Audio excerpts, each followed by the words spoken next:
Okay, let's unpack this. This deep dive is all based on the source material you shared with us, Mm. all about the Russia-Ukraine war. And specifically, the areas you flagged titled How the Russia-Ukraine War Really Started and the psychology behind the conflict. That's right. Yeah, so our task here, our mission for this deep dive is really to explore what your source says about those things. Right. The specific origins it highlights and those psychological elements it sees as, well, driving the conflict. So the source you gave us basically says, look, if you want to understand this whole incredibly complex thing, you got to look at the roots and the mindset.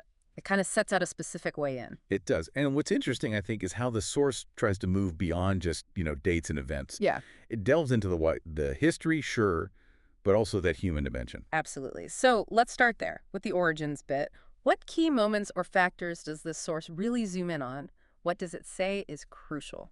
Well, according to this material, a really central idea for understanding the origins isn't just starting in 2022. Yeah.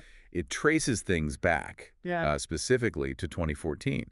The Maidan Revolution, then the annexation of Crimea, the conflict kicking off of the Donbass. Oh, right. The source really frames 2014 as like a massive turning point, something that fundamentally changed the relationship and will set the scene for more escalation later.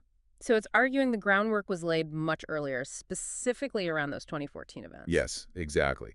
It suggests those moments really locked in certain views, certain geopolitical facts that made the bigger conflict more probable down the line. Mhm. It also mentions, longer-term historical issues and different national stories simmering away underneath it all. That makes sense. Looking beyond the immediate trigger to how things built up.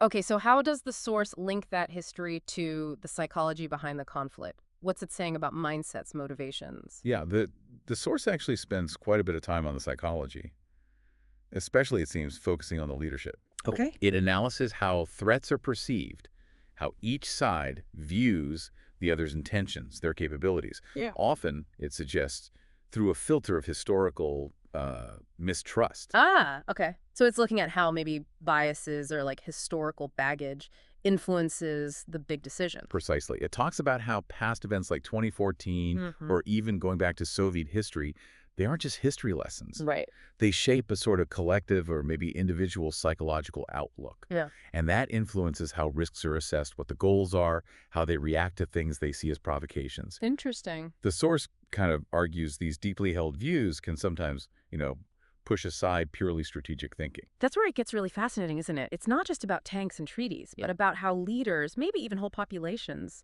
feel and see things because of their history. Exactly.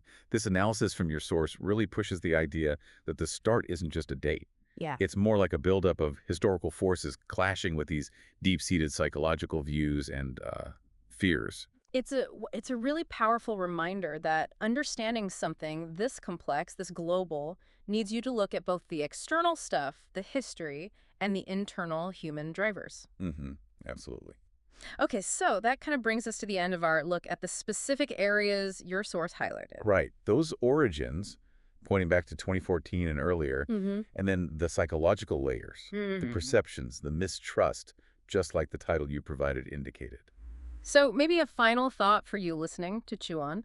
Knowing how much history can shape psychology, like your source suggests, Yeah, how might looking at other tense situations around the world through that combined lens of origins and psychology maybe reveal things you wouldn't normally see? that's a great point. It definitely makes you think about what's really going on beneath the surface in any crisis. Thanks for bringing this source and this particular focus to us. Yeah, thank you for sharing your curiosity. We appreciate it.